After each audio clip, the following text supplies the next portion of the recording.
Hi friends, நம்மளோட PC வைக்கிறதுக்காக நம்ம வீட்டில் நான் சின்ன பிள்ளையில் இருக்கும்போது ஒரு டேபிள் இருந்துச்சு.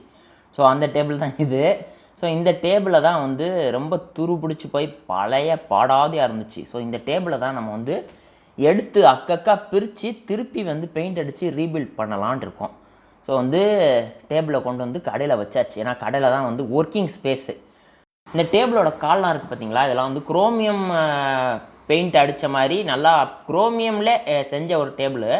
ஸோ பெயிண்ட் அடித்தாங்களா இல்லை குரோமியம் டிப் பண்ணி எடுத்தாங்களான்னு தெரில. ஸோ அந்த டேபிள் தான் நான் அக்கக்கா பிரித்து போட்டேன். பிரித்து போட்டு ஸோ எங்கள் வீட்டில் உள்ள டூல் பேக் எடுத்துகிட்டு வந்து ஸ்க்ரூவெல்லாம் கலட்டி பார்ட்டாக பிரித்து போட்டேன். இடையில ஒரு சில கம்பிகள்லாம் இருந்துச்சு. அப்புறம் மேலே உள்ள அந்த பெஞ்ச் இருக்குது பார்த்தீங்களா, செராமிக் கோட்டோட, அது சூப்பராக இருந்துச்சு. நல்லா வெயிட்டாகவும் இருந்துச்சு. ஸோ இதை வந்து நல்லா உப்பு தலை வச்சு தேய்ச்சிட்டு வார்னிஷ் அடிக்கணும் அப்படின்னு பிளான் பண்ணி வச்சுருக்கேன். இதுலேருந்து கலட்டின நட்டு, ஸ்க்ரூ நட்டெல்லாம் இருக்குது பார்த்தீங்களா, அதெல்லாம் ரொம்ப பழைய நட்டு, பழசாயிருச்சு. ஸோ இதெல்லாம் சைஸ் பார்த்து அப்படியே கடையில் கொண்டு போய் புது நட்டு ஸ்க்ரூவெல்லாம் வாங்கி போட்டுடணும் அப்படின்னு பிளான் பண்ணியிருந்தேன். அந்த இரும்பு பாரில் இடையில கம்பியில் நீட்டிகிட்டு இருந்துச்சுன்னு இல்லை, அது வந்து ட்ரில் பிட்டு வச்சு அதை வந்து அதாவது உப்புத்தாள் வச்சு தேய்க்கிற மாதிரி மிஷினை வச்சே தேய்க்கிறதுக்கு ஒன்று ரெடி பண்ணியிருந்தோம். அதை வச்சு நல்லா கிரைண்ட் பண்ணி அந்த கம்பியெல்லாம் எடுத்தாச்சு.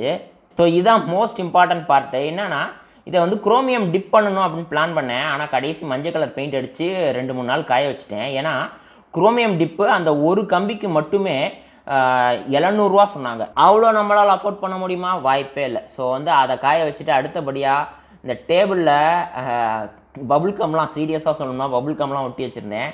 ஸோ வந்து இந்த பெயிண்ட்டை வந்து எடுப்பாங்கள்ல, ஒரு சிசில்னு ஏதோ ஒன்று சொல்லுவாங்க நினைக்கிறேன், அதை வச்சு சொட்டு நல்லா சுரண்டி எடுத்துட்டு ஃபுல்லாக வந்து வார்னிஷ், அதாவது உட்டு ப்ரைமராக வார்னிஷ் அதை ஃபுல்லாக அடித்து ஸோ பக்காவாக ரெடி பண்ணி வச்சுட்டேன். ஸோ வந்து கம்பியெல்லாம் காஞ்சதுக்கப்புறம் எல்லா கம்பியையும் எடுத்து மாட்டி நம்மளுக்கு வந்து நம்மளோட பிசி வைக்கிறதுக்காக ஒரு டேபிள் நம்மளே வீட்டோட பழைய டேபிளை எடுத்து பக்காவாக ரெடி பண்ணி வச்சாச்சு. ஸோ வந்து இதுதான் அந்த டேபிள். மேலே மட்டும் துடைச்சிட்டு அப்படியே கம்ப்யூட்டரை வச்சிட வேண்டியதான். ஸோ நம்ம வாங்கின இந்த கம்ப்யூட்டருக்காக ஒவ்வொரு விஷயமா பார்த்து பண்ணிக்கிட்டு இருக்கேன். ஆனால் அந்த கம்ப்யூட்டர் அசம்பிளிங் வீடியோ மட்டும் எடிட்டிங் ப்ராசஸில் இருக்குது. ஸோ வந்து இந்த எடிட்டிங்கை பர்ஃபெக்டாக பண்ணணும் அப்படின்னு சொல்லிட்டு எடிட்டிங் ப்ராசஸில் இருக்குது. பண்ணோன்னே கண்டிப்பாக போஸ்ட் பண்ணுறேன். Bye friends.